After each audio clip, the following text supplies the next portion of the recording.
একজন উকিল সাহেব ট্রেনে করে কোথাও যাচ্ছিলেন। এমন সময় রূপ যৌবনে পরিপূর্ণ সৌন্দর্যের অধিকারী একজন মেয়ে এসে উকিল সাহেবের পাশের সিটে বসলো। কিছুক্ষণ পর সেই মেয়েটি উকিল সাহেবের কানের কাছে আস্তে আস্তে বলতে লাগলো, আপনার মানিব্যাগ, মোবাইল ফোন, টাকা পয়সা যা কিছু আছে আমাকে দিয়ে দেন, অন্যথায় আমি চিৎকার করে লোকজন জড়ো করে আমি তোমাকে গণধোলাই খিলাবো। মেয়েটির এই কথা শুনে উকিল সাহেব বুদ্ধি করে পকেট থেকে একটি কাগজের পাতা এবং একটি কলম বের করে মেয়েটির হাতে দিয়ে অভিনয় করে ইশারায় বুঝাইতে চাইলেন তিনি বজির, কানে শুনতে পান না, তাই কোনো কথা থাকলে এই কাগজে লিখে দিতে বললেন। মেয়েটি তখন কাগজের উপরে সেই কথাগুলো লিখলো। উকিল সাহেব সেই কাগজের পাতাটা ভাঁজ করে পকেটে রেখে সেই মেয়েটিকে বললেন, এবার আমি পুলিশ ডেকে আমি তোমাকে জেলের ভাত খাওয়াবো। ট্রেনের মধ্যে ছিনতাই করতে উঠছো, বুঝবা ঠেলা।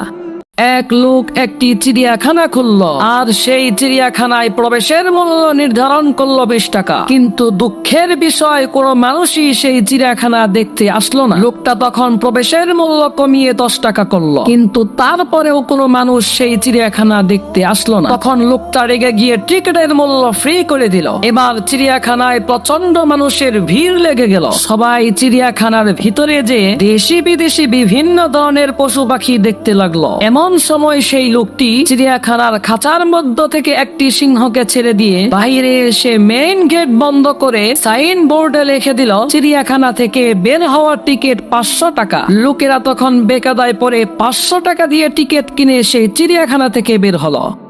এক লোক বাড়িতে যাওয়ার উদ্দেশ্যে ট্রেনে উঠেছে, কিন্তু প্রচন্ড ভিড়ের কারণে তার পাটা একটু সোজা করে আরামে বসতে পারছে না। তখন সে মনে মনে ভাবতে লাগলো, আল্লাহ যদি মানুষের হাত পায়ের মধ্যে নাট বল্টু দিয়ে দিত, তাহলে আজকে আমার এত কষ্ট করে বসতে হতো না। আমি আমার পায়ের নাট বল্টু খুলে শরীর থেকে পা দুটোকে আলাদা করে ব্যাগের মধ্যে রেখে দিতাম। এরপর ট্রেন থেকে নামার সময় আবার সেই পা দুটিকে শরীরের সাথে নাট বল্টু দিয়ে জোড়া দিয়ে হেঁটে বাড়িতে চলে যেতাম।